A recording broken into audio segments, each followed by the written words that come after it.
Muka surat 69. Betul.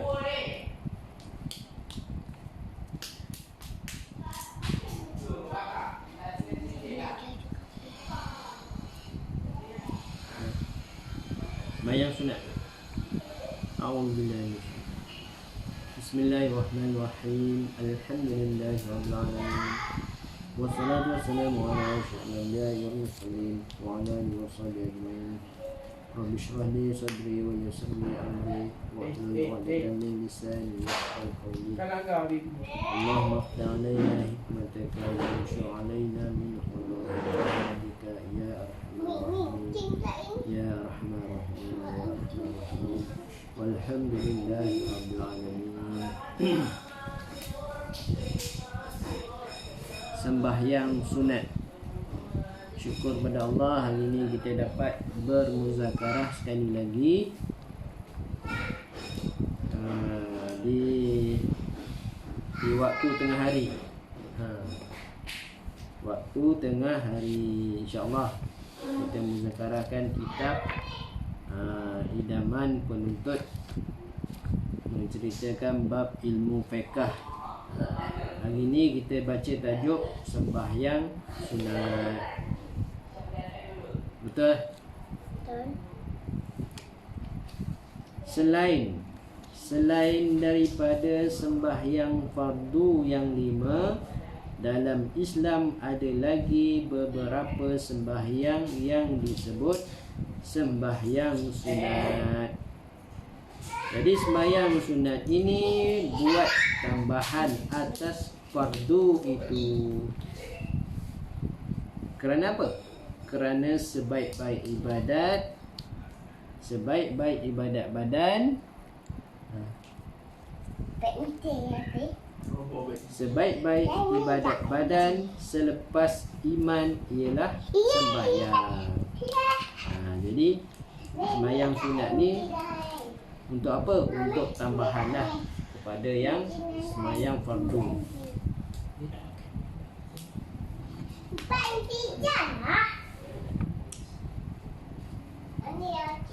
Tersebut dalam hadis Bukhari dan Muslim. Ayyul a'mali afdalu faqala as-salatu li waqtiha.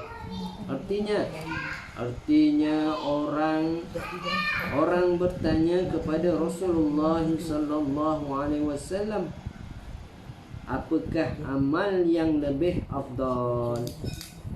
Sabdanya, sembahyang di dalam waktunya. Nampak? Jadi Allah Ta'ala, orang ni bertanya kepada Rasulullah, bertanya Rasulullah, apakah amal yang lebih afdal? Apa makna yang lebih afdal ni? Apa makna yang lebih afdal? Apa makna afdal? Yang lebih baik. Yang lebih baik tu yang macam mana? Yang lebih baik tu yang banyak pahala lah. Tu yang lebih afdal. Yang lebih afdal tu yang lebih banyak pahala. Yang lebih banyak pahala. Jadi Rasulullah jawab apa? Rasulullah kata sembahyang dalam waktunya. Sembahyang dalam waktu, bukan luar waktu. Ni banyak orang sembahyang luar waktu. Jadi solat awal waktu ni lebih baik lah.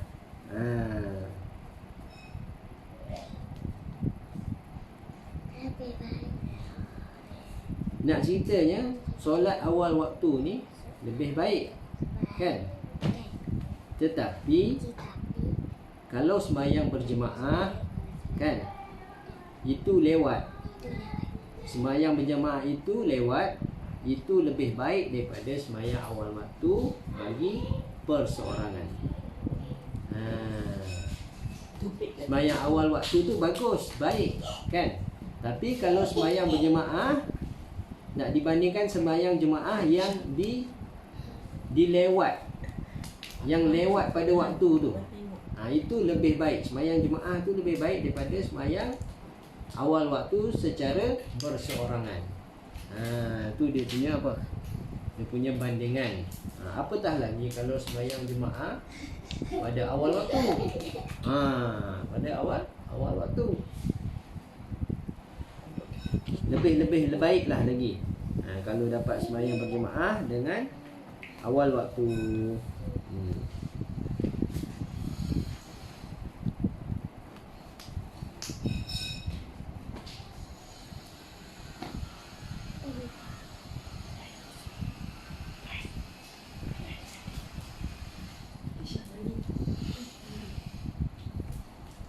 Sambung. Jadi kalau sudah fardu sembahyang lebih afdal daripada fardu-fardu yang lain, tak dapat tiada, sunat-sunatnya lebih afdal daripada sunat-sunat yang lain. Jadi di dalam amal ibadat ni, ibadat yang paling utama ialah sembahyang. Sembahyang. Jadi apabila amalan sembahyang tu, amalan fardu sembahyang tu lebih baik daripada amalan-amalan yang lain, maka sunat-sunat maksudnya sembahyang sunat itu adalah lebih baik daripada sunat-sunat yang lain. Faham tak? Itu bandingan dia. Disebabkan fardu sembahyang itu lebih baik amalan dia daripada fardu-fardu yang lain, daripada amal ibadat yang lain, maka sembahyang sunat tu juga lebih baik daripada sunat-sunat yang lain.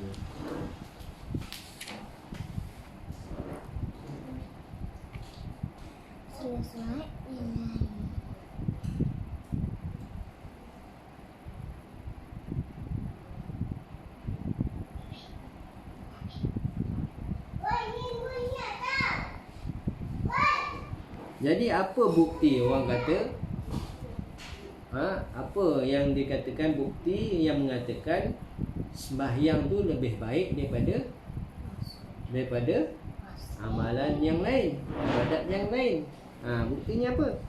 Buktinya Allah Ta'ala sendiri yang apa? Yang memerintahkan, yang apa? Memberikan akan ibadat sembahyang tu kepada Rasulullah sendiri. Tidak menggunakan perantara. Tak gunakan perantara, iaitu malaikat Jibril. Amalan-amalan yang lain, ibadat-ibadat yang lain Allah Ta'ala berikan melalui malaikat Jibril, tetapi tidak pada sembahyang ni. Sembahyang ni malaikat Allah Ta'ala sendiri yang yang menyampaikan kepada Rasulullah bila? Ketika mana? Ketika Isra' Mi'raj. Ni dah dekat dah ni, kita nak sambut Isra' Mi'raj ni. Jadi terima kasih juga kepada yang menonton ni, Azlan Alias ni. Terima kasih. Kalau yang menonton ni sudi-sudilah, orang kata share, sebab kita nak sampaikan manfaat. Nak sampaikan manfaat pada orang ramai. Jadi itulah buktinya. Sembahyang itu dihantar sendiri, diberikan sendiri oleh Allah Ta'ala kepada malaikat Allah kepada Rasulullah Sallallahu Alaihi Wasallam. Di ketika mana? Di ketika Isra' Mi'raj lah. Malam Isra' Mi'raj tu. Ni kita dah dekat dah ni, 27 Rejab ni. 27 Rejab ni Isra' Mi'raj. InsyaAllah kita sambut dekat madrasah ni, insyaAllah kita sambut Isra' Mi'raj. Tapi berapa hari bulan? Kita buat awal sikit Isra' Mi'raj 20 hari bulan ni Ahad. Kita buat 22. Kita buat 20 hari bulan. Hari Jumaat InsyaAllah lah kita sama-sama sambut. Jangan risau jugalah pasal orang kata pasal apa, COVID-19 tu. InsyaAllah kita berkumpul kerana Allah. InsyaAllah Allah jaga. Ada tok guru, ustaz-ustaz bagi tahu, ulama-ulama bagi tahu. Kita berhimpun ni cukup 40 orang, salah seorangnya, insya-Allah dia tu wali. Cukup 40 orang berkumpul kerana Allah Ta'ala, salah seorangnya tu wali. Jangan takut berkumpul kerana Allah.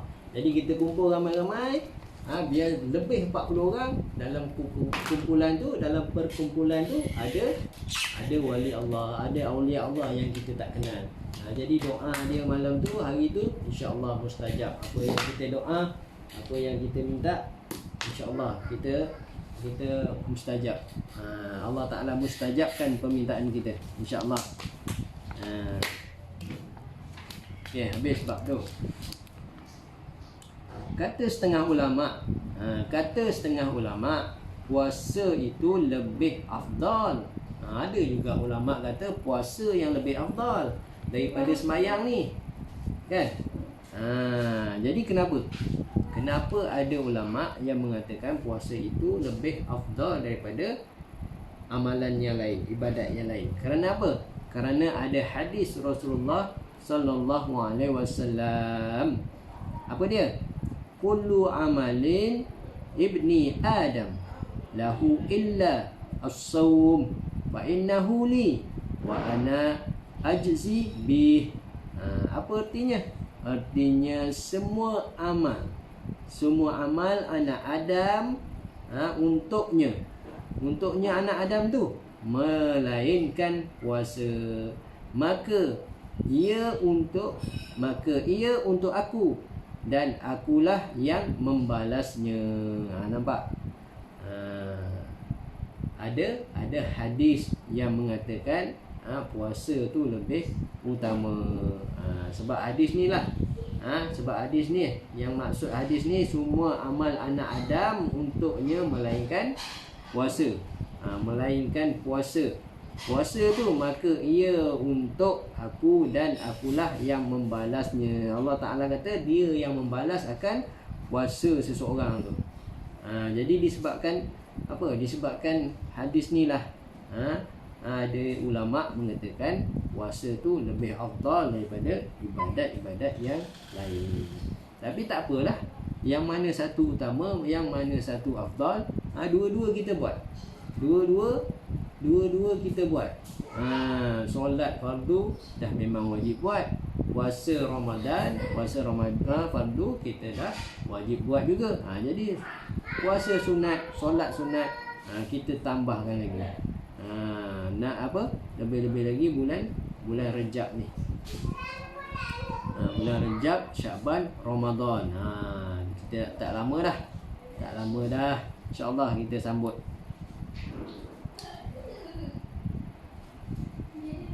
Walau macam mana pun,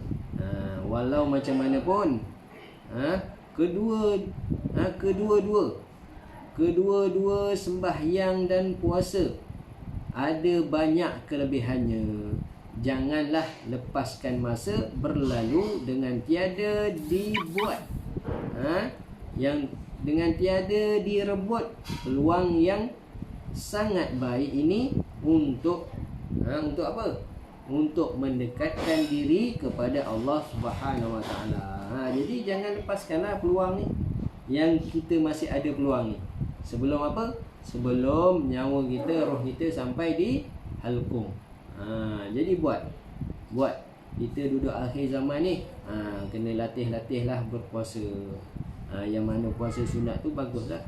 Alhamdulillah lah. Teruskanlah. Tambah dengan solat-solat sunat lagi, zikir wirid lagi. Tapi jangan lupa ilmu fardu ain. Ni ada orang zikir wirid bukan main pulun. Kan? Apa? Majlis zikir wirid, majlis maulid, tak pernah miss. Pergi je, mana ada kita pergi. Tapi pengajian ilmu fardu ain ni tinggal. Jadi tak kenalah. Tak kena pada caranya tu, tak kena. Jadi bukan salah pergi majlis maulid, tak salah. Pergi majlis zikir-zikir, tak salah. Jadi fardu ain tu diutamakan, didahulukan. Habis itu. Adalah sembahyang itu terbahagi kepada dua bahagian. Sembahyang sunat tu, Sembahyang sunat tu terbahagi kepada dua bahagian. Bahagian yang pertama, sembahyang sunat yang tiada sunat dikerjakan dengan berjemaah. Itu yang pertama. Yang pertamanya sembahyang sunat yang tidak dikerjakan dengan berjemaah. Tak ada berjemaah, sembahyang seorang-seorang je. Dan bahagian yang kedua, sembahyang sunat yang disunatkan. Yang disunatkan berjemaah. Ada juga sembahyang sunat yang disunatkan berjemaah. Ada yang tak disunatkan berjemaah, ada yang sunat yang disunatkan berjemaah. Termasuk dalam bahagian yang pertama. Bahagian yang pertama tadi, yang tak disunatkan atau tiada sunat dikerjakan dengan berjemaah tu, apa dia? Sembahyang sunat yang mengiringi sembahyang fardu yang 5. Juga iaitu disebut dengan sunat rawatib. Tu.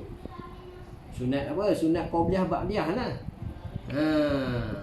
Sunat qobliyah ba'diyah, yang sebelum subuh tu, yang sebelum zuhur, selepas zuhur, sebelum asar, selepas maghrib, ada khilaf yang sebelum maghrib, kemudian sebelum isyak, selepas isyak, tu dipanggil sunat rawatib, qobliyah ba'diyah tu.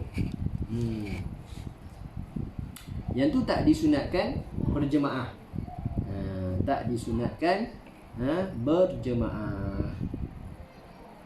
Kalau berjemaah sah ke sembahyangnya?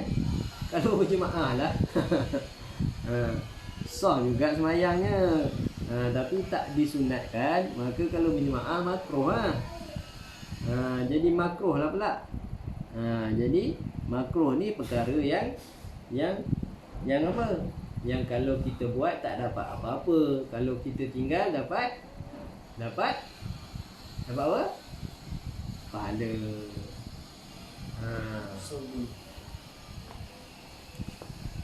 Habis.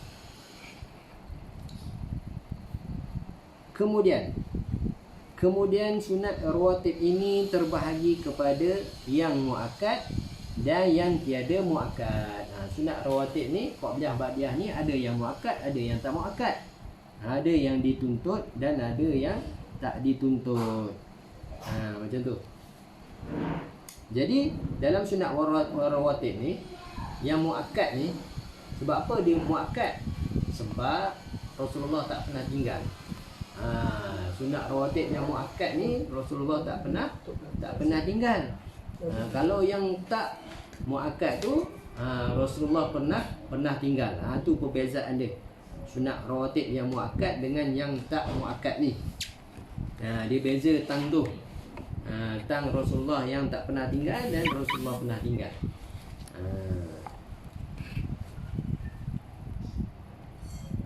Yang muakkad, sunat rawatib yang muakkad. Jadi yang muakkad ni Nabi tak pernah tinggal. Nabi tak pernah tinggal. Nabi buat konsisten, istiqamah. Tak pernah tinggal. Jadi kita pun istiqamah lah. Istiqamahkan sunat-sunat ni. Biasakan. Biasakan. Yang qada tu wajib buat. Mana tahu ada yang qada, wajib qada. Jadi nak diberatkan qada dengan sembahyang sunat ni, kena diberatkan sunat qada dulu. Sunat qada pula. Solat qada dulu. Sebab qada ni wajib. Jadi kena buat solat qada dulu. Kemudian kalau nak buat sunat, baru boleh buat sunat selepas buat solat qada. Ada ulama kata kalau ada solat qada ni haram sunat yang lain. Haram buat perkara sunat yang lain. Jadi kena buat qada dulu sampai habis. Ada berapa kali qada, ada berapa kali tinggal, kena kira, kena tahu. Jadi itu pendapat muktamad. Ulama pendapat yang muktamad. Jadi kena sembahyang qada, tak boleh sembahyang sunat. Haram pula tu. Jadi pendapat yang orang kata yang pertengahan. Tadi pendapat yang orang kata berat sikit lah. Jadi ada khilaf dekat situ, pendapat yang orang kata yang ringan sikit lah untuk orang awam kita ni kan. Sebab ada orang tanya, dah biasa buat lah, dah biasa buat solat sunat ni kan, jadi nak tinggal berasa macam sayang apa semua. Memanglah perasaan-perasaan tu kan, bercampur gaul dengan syaitan semua. Kita ni orang awam, orang kampung, biasalah. Jadi tak ada masalah lah. Kita ambil pendapat yang kedua yang mengatakan apa, boleh buat solat sunat ni, tapi mesti dahulukan solat qada. Qada dulu, buat yang qada dulu, kemudian baru buat yang sunat. Boleh macam tu. Jadi ada khilaf ulama dekat situ. Jadi kita ambil yang bersesuaian dengan diri kita. Mana kita nak buat, tak ada masalah, pilih je. Kita nak buat yang mana kan, nak ambil pendapat ulama yang mana. Itu dalam bab fiqh kita ambil. Kita nak buat yang mana, yang tu rasa sesuai dengan kita, kita buat. Ulama dah bagi jalan, dah bagi cara, dah bagi kaedah, dah bagi kafiat. Jadi kita turut je, ikut saja. Jadi mana yang rajin, rajin tu buatlah. Ada solat qada, jadualkan solat qada tu. Kena jadualkan yang qada kita lama-lama ni kan. Yang baru nak up ni, jangan tinggal. Baru nak up ni, jangan tinggal solat. Nanti susah. Nanti dah tua susah. Nak kena kodok, nak kena ingat berapa lama, berapa banyak dah lupa, dah tinggal. Semua dah lupa kan. Dah lupa dah. Jadi kena tulis. Kena tulis, buat jadual. Jadual sembahyang kodok. Kalau tak buat jadual pun tak apalah, ingat dalam kepala. Sembahyang kodok bila? Lepas tu buat sembahyang sunat. Boleh. Tak ada masalah. Itu perbezaan ulama.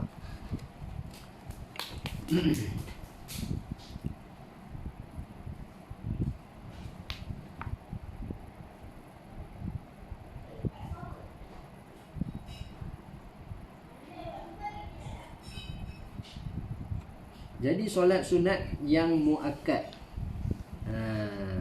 apa dia? Yang pertama 2 rakaat dahulu daripada subuh. 2 rakaat dahulu daripada subuh. Jadi subuh ni dia tak ada apa? Dia tak ada ba'diyah. Jadi dia ada qobliyah je. Dia ada sebelum. Jadi sebelum daripada solat subuh tu, 2 rakaat solat sunat. Itu yang pertama. Jadi yang kedua 2 rakaat dahulu daripada zuhur. Disebut qabliyah. Disebut qabliyah. Jadi solat sunat zuhur ni, qabliyah ni kan, kita boleh tunai 2 rakaat ataupun 4 rakaat. 2 rakaat atau 4 rakaat. Yang moleknya yang mana? 4. Ingat nak sebut 2 tadi. Yang moleknya 2, ambil yang sikit. Moleknya 4 lah. Tapi kalau boleh buat 2 tu pun syukur, alhamdulillah. Kadang-kadang kita kesuntukan masa ni, buatlah 2. Buat 2. Buat solat qada dulu kalau sempat, kemudian buat solat qabliyah zuhur. Dan yang ketiga apa? 2 rakaat kemudian daripada zuhur, selepas daripada solat zuhur. Solat zuhur kita lah, bukan solat zuhur orang. Kita solat zuhur bila? Sebelum kita solat zuhur tu sunat. Sunat solat 2 rakaat sebelum solat zuhur kita. Lepas solat zuhur kita sunat pula lagi 2 rakaat. Jadi yang moleknya 4 rakaat. Kalau nak buat sekali pun boleh. Nak buat sekali, kita gabungkan qabliyah dan ba'diyah ni, nak gabung. Tapi kalau nak gabung ada cara dia. Dia bukan boleh buat sesukati lah. Jadi qabliyah ni kita kena tahu waktu dulu. Waktu qobliyah bila, waktu ba'diyah bila. Sebab solat sunat rawatib ni dia ada waktu dia. Bukan suka-suka semayang walaupun solat sunat. Dia ada waktu dia. Bila waktu solat sunat qobliyah ni? Apabila masuk waktu sehingga sehingga semayang bila? Qobliyah ni masuk awal waktu, masuk waktu sampai habis waktu solat tu. Habis waktu solat tu. Bermakna solat sunat qobliyah ni kita boleh tunaikan selepas kita solat fardu. Faham tak? Selepas solat fardu kita. Kan? Sebetulnya sunat qobliyah ni ditunaikan sebelum solat zuhur kita. Tapi dibolehkan. Boleh juga kita tunaikan solat sunat qobliyah ni selepas solat fardu kita. Sebab apa? Sebab waktu dia tu solat sunat qobliyah ni waktu dia masuk waktu sehingga habis waktu waktu solat tu. Masuk waktu solat, katakan solat zuhur, masuk waktu solat zuhur dah bermula masuk solat sunat qobliyah zuhur. Habisnya bila? Waktu solat sunat qobliyah zuhur ni habis waktu zuhur. Tu. Berlainan dengan solat sunat ba'diyah. Bila waktu solat sunat ba'diyah ni? Bila masuk? Bila masuk waktu solat sunat ba'diyah? Bila masuk? Selepas daripada solat zuhur kita. Lepas solat zuhur kita barulah masuk waktu solat sunat ba'diyah. Solat sunat ba'diyah. Lepas solat fardu zuhur kita, maka dah kita beri salam tu. Habis beri salam, masa bolehlah kita tunaikan solat sunat ba'diyah. Habisnya bila? Habis waktu zuhur. Nampak? Berbeza waktunya tu. Masuk waktu solat sunat rawatib ni berbeza-beza. Qobliyahnya bila, ba'diyahnya bila. Jadi kalau kita nak sembahyang sekali kan, kita nak gabung qobliyah dengan ba'diyah ni, kita nak gabung, boleh. Dalam satu sembahyang. Contoh kita nak buat solat qobliyah zuhur ni 2 rakaat dan sunat solat sunat qobliyah 2 rakaat dengan solat sunat ba'diyah 2 rakaat. Jadi semua sekali 4 rakaat. Kita boleh gabungkan dalam satu sembahyang. Maknanya 4 rakaat 1 salam. Boleh digabungkan.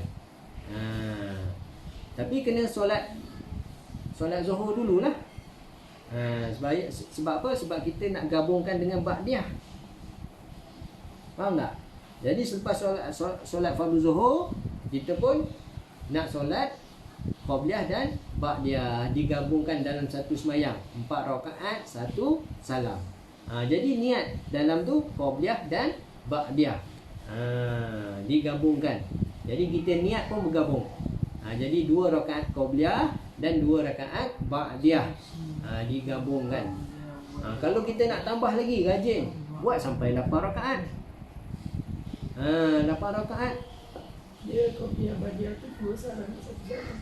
Yang mana gabung jadi 4 rakaat tu. Jadi 1 salam lah. 4 rakaat 1 salam.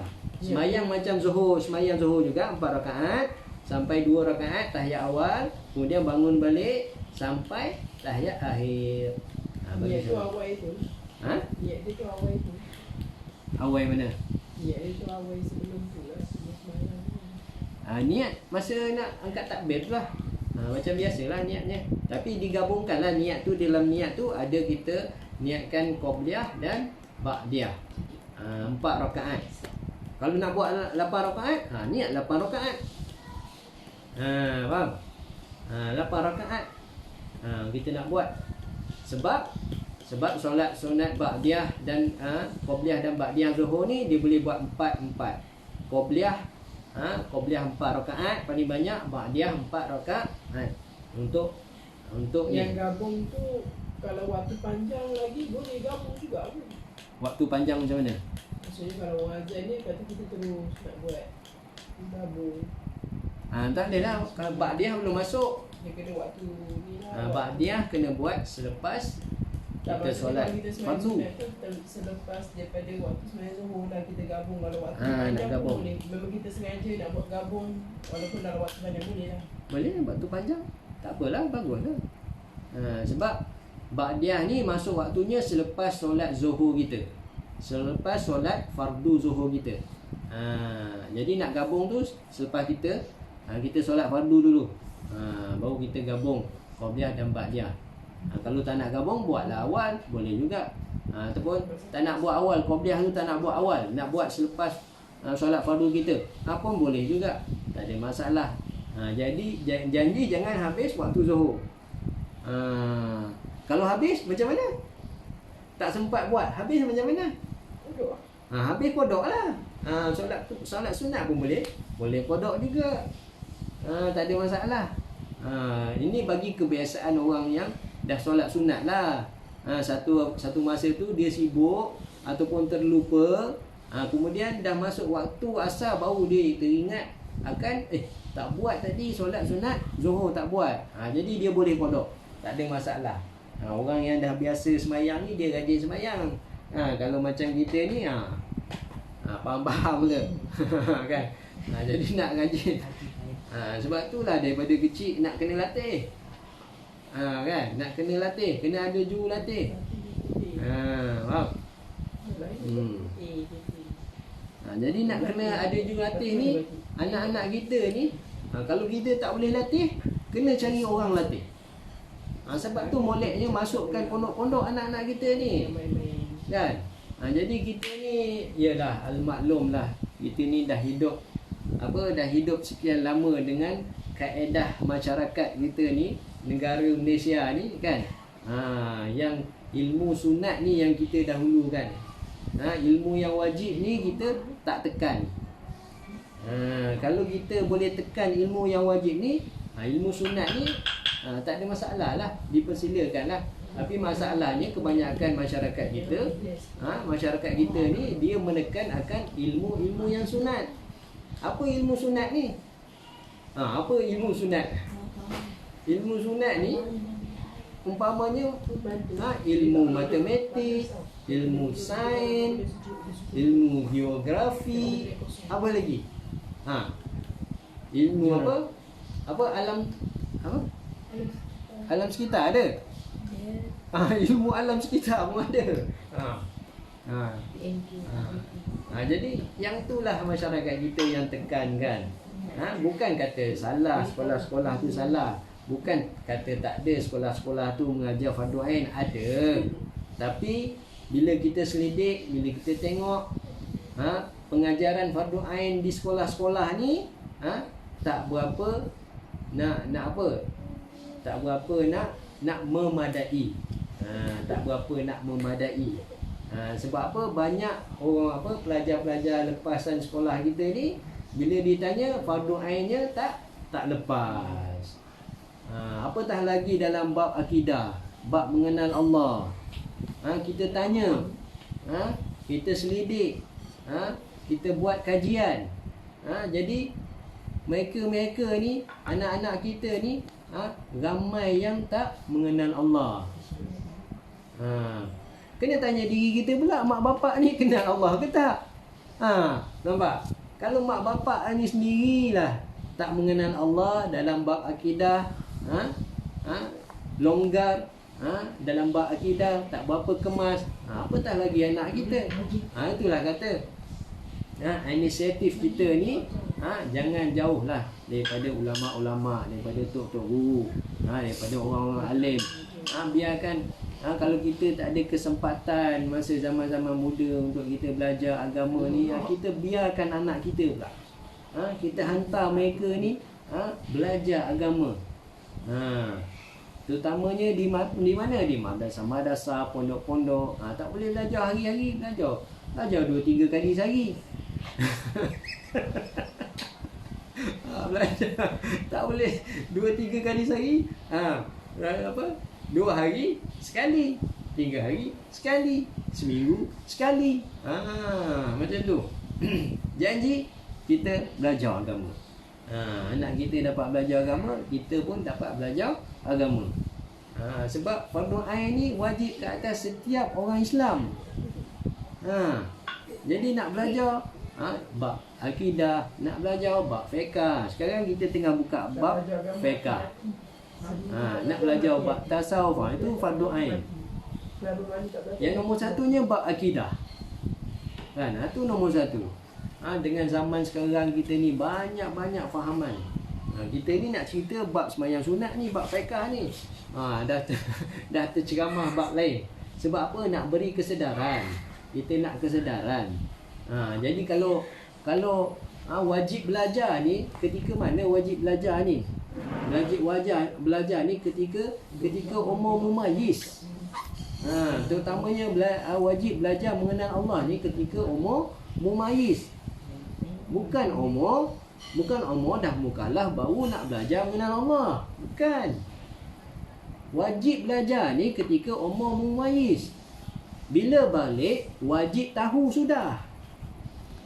Bila balik seseorang tu, anak itu sudah balik, maka ketika itu dia wajib sudah tahu mengenal Allah. Bukan dia wajib belajar ketika mukallaf tu. Wajib belajar sebelum mukallaf. Kerana apa? Kerana apabila sudah sampai mukallaf, sudah akhir balik, maka ketika itu wajib dia untuk mengamalkan. Bukan wajib belajar. Sekarang masalahnya kita ni dah tersilap landasan.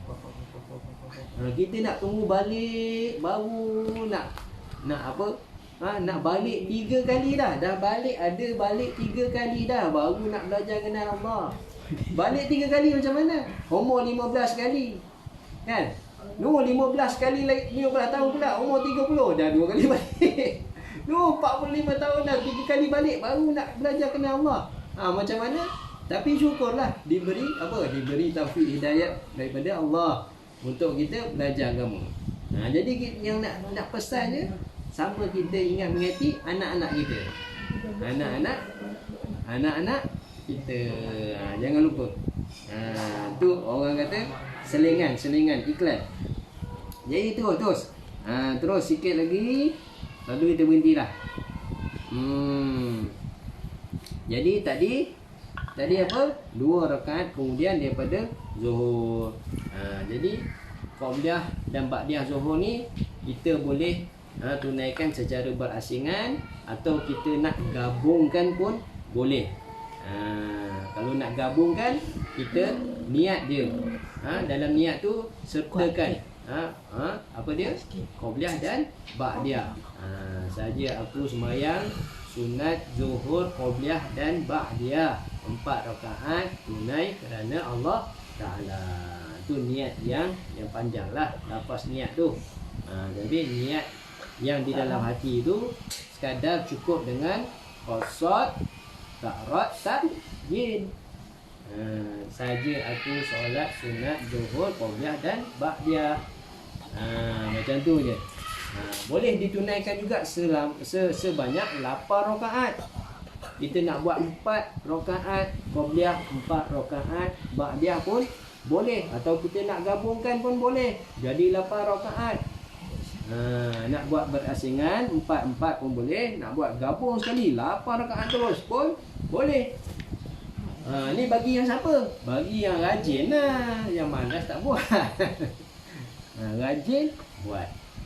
Jadi kita dah tahu ni, ulama bagi tahu apabila kita tahu sesuatu ilmu tu, kita kena amal walaupun sekali. Kita buatlah walaupun sekali.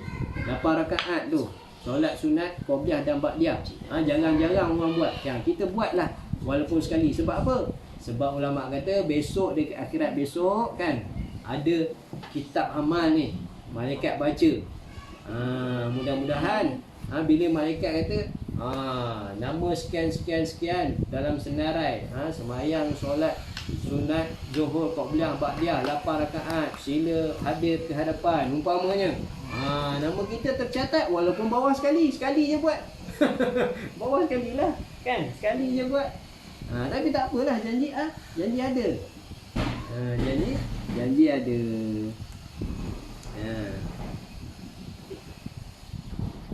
Jadi insya-Allah nanti sampai situ dulu 2 rakaat, kemudian daripada zuhur disebut ba'diyah. Kita berhenti situ, nanti sambung 2 rakaat, kemudian daripada maghrib disebut ba'diyah. Wallahu a'lam bisawab wa ila marji'un. Insya-Allah nanti kita sambung di lain hari, di lain masa, di waktu diizinkan Allah Subhanahu wa taala. Mudah-mudahan Allah taala berkati majlis kita ni, redai majlis kita ni, diterima amal ibadat kita ni walaupun sebesar debu yang halus. Kita minta Allah taala terima rohani dan jasmani. Diterimalah, minta Allah taala terima rohani jasmani kita walaupun sebesar debu yang halus. Amal kita tu Allah taala terima. Sebab apa? Sebab kita ni orang yang lemah. Jadi amal tak banyak, amal ibadat tak banyak. Jadi kita mohon pada Allah, yang mana kita buat tu Allah taala terima, Allah taala redha. Dengan berkat siapa? Dengan berkat Nabi junjungan kita Nabi Muhammad Rasulullah sallallahu alaihi wasallam. Bismillahirrahmanirrahim. Alhamdulillahirabbil alamin. Wassalatu wassalamu ala asyrafil anbiya'i wal mursalin wa ala alihi wa sahbihi ajma'in. Allahumma inna nas'aluka ilman nafi'an wa rizqan thayyiban wa 'amalan mutaqabbalan. Ya muqallibal qulub, tsabbit qulubana ala dinik. Allahumma faqqihna fid din wa 'alim fit ta'wil was salihin. Ya Allah ya Rahman ya Rahim ya Hayy ya Qayyum ya Rabbal alamin. Ya Allah kurniakanlah ya Allah pahalamu pada kami ya Allah, di atas ya Allah amal ibadat yang kami serba kekurangan ini ya Allah. Ya Allah ya Rahman ya Rahim ya Hayy ya Qayyum ya Rabbal alamin. Ya Allah, kurniakanlah ya Allah pahala yang sama kepada arwah-arwah guru-guru kami, kepada arwah-arwah ibu-ibu kami, kepada arwah-arwah datuk nenek kami yang masih hidup ataupun yang telah meninggal dunia ya Allah. Dan ya Allah Engkau kurniakanlah juga kepada muslimin, muslimat, mukminin, mukminat yang telah meninggal dunia ya Allah. Ya Allah ya Rahman ya Rahim ya Hayy ya Qayyum ya Rabbal alamin. Rabbana atina fid dunya hasanatan wa fil akhirati hasanatan wa qina adzabannar. Wa sallallahu ala sayyidina Muhammadin wa ala alihi washabihi wasallam. Subhana rabbika rabbil izzati amma yasifun wa salamun ala mursalin walhamdulillahi rabbil alamin. Taqabbalallahu minna wa minkum taqabbal ya karim. Alhamdulillah, terima kasih. Kita jumpa di lain hari, di lain waktu. Dan terima kasih juga kepada yang sudi menonton di page kita ni. Assalamualaikum warahmatullahi taala wabarakatuh.